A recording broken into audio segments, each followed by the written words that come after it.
Halo,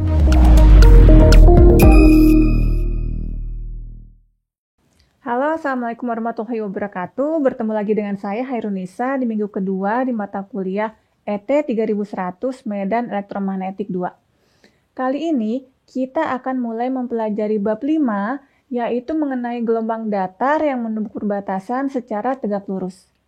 Saya harap kalian sudah mengingat kembali setelah melakukan review mengenai gelombang datar di minggu pertama.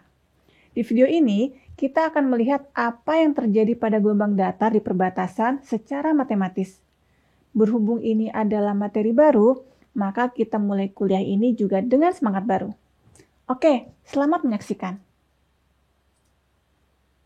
Sekarang kita akan melihat konsep dari pantulan terlebih dahulu.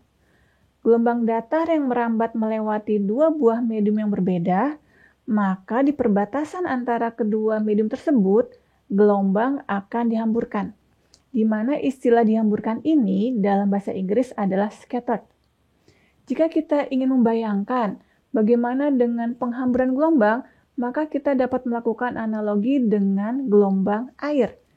Misalkan kita memiliki keran, di mana pada saat kita buka keran tersebut, maka air akan mengalir, di mana aliran air ini akan lurus saja ke bawah, di mana aliran ini dapat kita analogikan dengan gelombang air yang merambat di udara. Nah, sekarang jika kita berikan batu di sini seperti yang tampak pada slide, maka air tersebut akan terhambur, akan muncrat kemana-mana istilahnya, di mana air yang muncrat ini kita analogikan dengan gelombang air yang dihamburkan. Nah, dengan memiliki analogi seperti ini, saya harapkan kita bisa membayangkan bagaimana gelombang elektromagnetik dihamburkan. Sekarang, kita akan melihat secara matematis bagaimana sih bentuk hamburan yang terjadi di perbatasan. Sekarang kita lihat, kita memiliki ada dua buah medium, di mana kita beri nama daerah 1 dan daerah 2, di mana karakteristik dari kedua medium tersebut berbeda, ada epsilon 1, mu 1, dan sigma 1, sedangkan untuk daerah 2 ada epsilon 2, mu 2, dan sigma 2. Nah, sekarang kita asumsikan gelombang datang ada dari medium 1, di mana kalau kita lihat di sini, arah rambat dari gelombang datang adalah ke arah sumbu Z positif.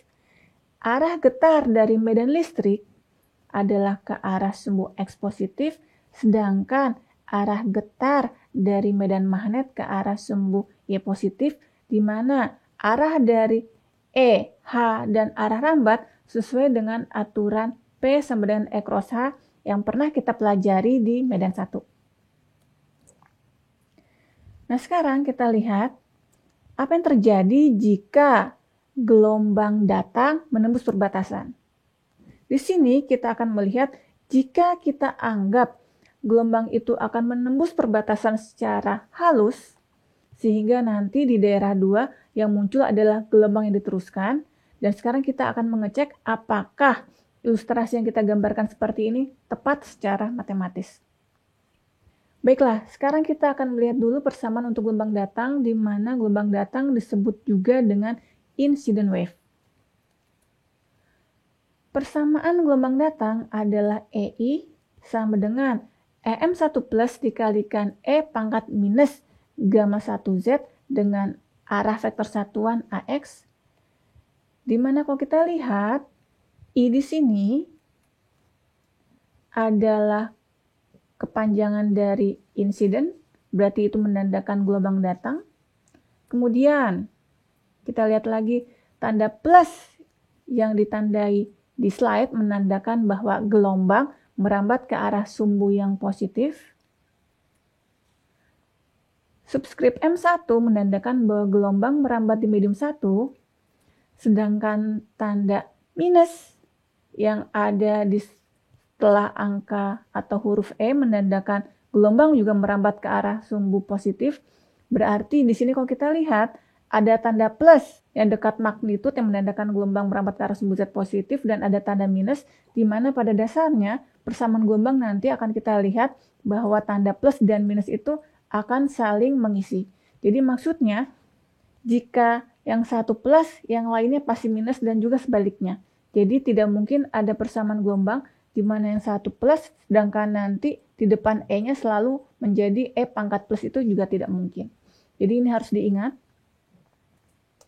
Dan kemudian kita lihat ada gamma 1, di mana gamma 1 itu adalah konstanta propagasi di medium 1. Dan gelombang ini merambat ke arah sumbu Z positif dan arah getarnya AX. Dan untuk memudahkan penulisan, maka notasi arah getar AX dapat kita hilangkan, sehingga kita akan mendapatkan persamaan gelombang yang notasinya adalah EXI sama dengan EM1 plus dikalikan dengan E pangkat minus gamma 1Z, di mana X di sini menandakan arah getar dari gelombang datar. Selanjutnya, kita lihat persamaan gelombang medan magnet, di mana HYI sama dengan EM1 plus dibagi eta 1 dikalikan E pangkat minus gamma 1Z. Nah, sekarang setelah kita mengetahui persamaan untuk gelombang datang baik untuk medan listrik maupun medan magnet, selanjutnya kita lihat persamaan untuk gelombang yang diteruskan, di mana gelombang yang diteruskan disebut juga dengan transmitted wave. Notasi dari gelombang datar medan listrik yang diteruskan adalah EXT, T ini adalah transmitted, di mana besarnya adalah EM2+. Kenapa M2? Karena dia merambat pada medium 2. Kenapa ada tanda plus? Karena dia merambat ke arah sumbu Z positif, dikalikan dengan E pangkat minus gamma 2Z. Sedangkan untuk medan magnet yang diteruskan, persamaannya dapat kita lihat seperti pada slide. Sekarang kita akan melihat apakah ilustrasi yang kita gambarkan tadi sudah sesuai secara matematis. Di sini kita akan menggunakan yang namanya adalah syarat batas. Pada saat kita berbicara mengenai syarat batas, kita akan selalu mengenal istilah normal dan tangensial. Untuk itu, saya akan melakukan review terlebih dahulu apa itu normal, apa itu tangensial pada medan elektromagnetik.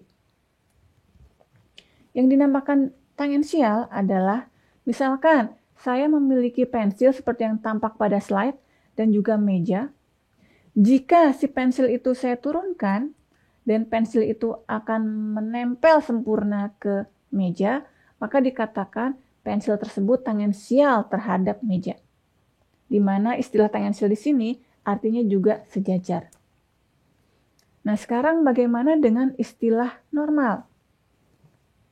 Sekarang posisi pensil seperti yang tampak pada slide. Jika si pensil tersebut saya turunkan sehingga menempel pada meja, di mana di sini dilihat bahwa pensil posisinya adalah tegak lurus terhadap meja, maka ini dikatakan pensil normal terhadap meja. Nah, sekarang kita akan melihat mengenai syarat batas. Di sini kita akan membahas syarat batas untuk medan listrik maupun medan magnet yang tangensial terhadap perbatasan. Kenapa tangensial? Nah, sekarang kalau kita lihat di sini, anggap tangan saya ini adalah perbatasan antara medium 1 dan medium 2, di mana saya mempunyai gelombang datang yang merambat menubruk perbatasan. Dan arah dari medan listrik adalah ke arah atas sesuai dengan gambar di slide tadi. Jika medan listrik saya tempelkan ke perbatasan, maka medan listrik akan menempel sempurna. Dengan kata lain, medan listrik adalah tangensial terhadap perbatasan. Nah, sekarang bagaimana dengan medan magnet? Sekarang, posisi medan magnet di slide adalah seperti ini, adalah mengarah ke arah sumbu Y positif. Jika si medan magnet saya tempelkan ke perbatasan, maka medan magnet ini juga menempel secara sempurna. Dengan kata lain, medan magnet juga tangensial terhadap perbatasan. Berdasarkan keterangan tadi, maka yang akan kita bahas di sini adalah syarat batas untuk medan listrik maupun medan magnet yang tangensial terhadap perbatasan.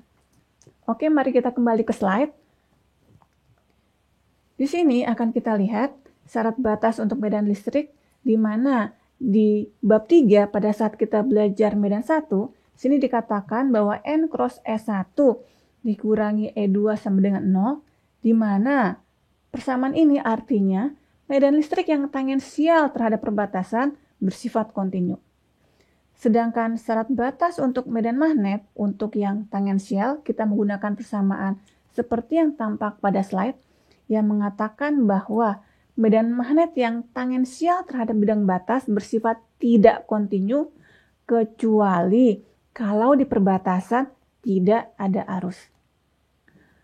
Untuk bab 5 ini, kita akan menggunakan persamaan atau kita akan menggunakan kasus di mana pada perbatasan tidak terdapat arus, sehingga dapat kita katakan bahwa medan listrik maupun medan magnet yang tangensial terhadap perbatasan bersifat kontinu.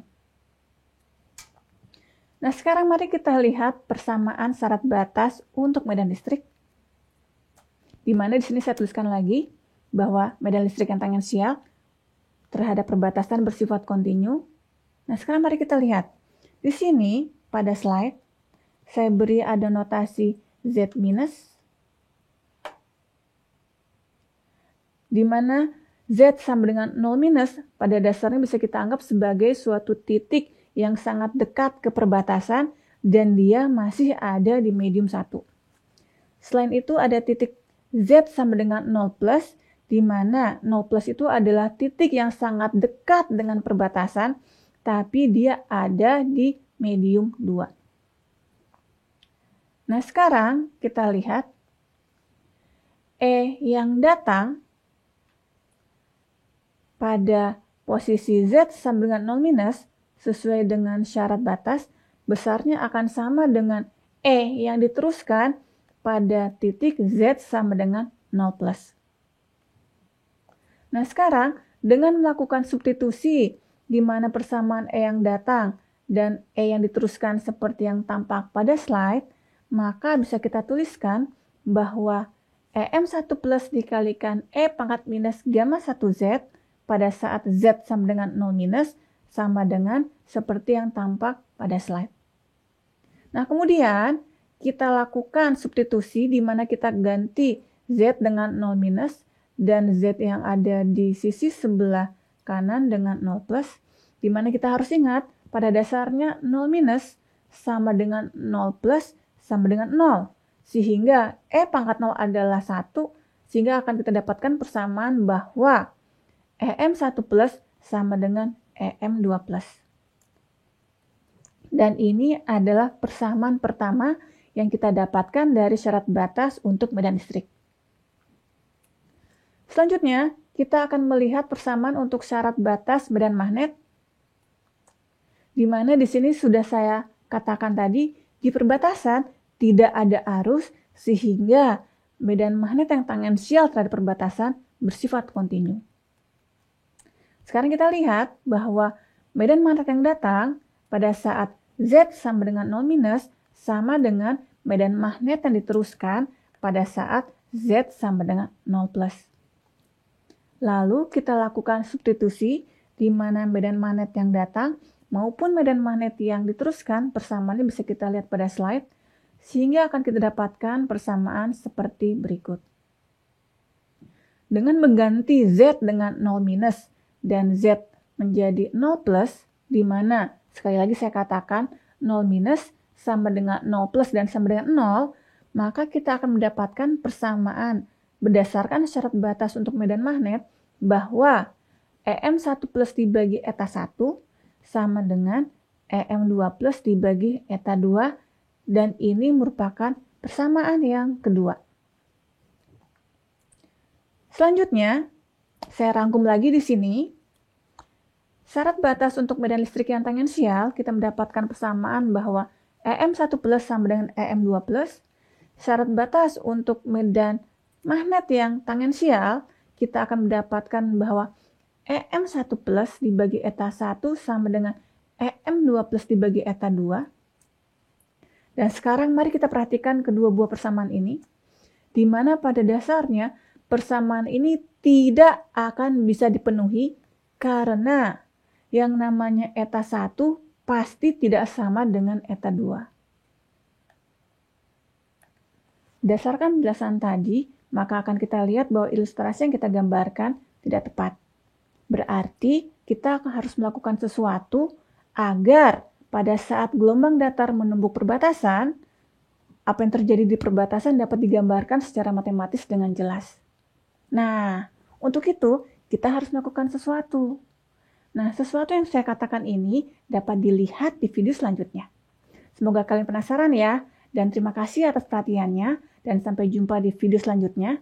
Jangan lupa untuk klik like dan subscribe ya.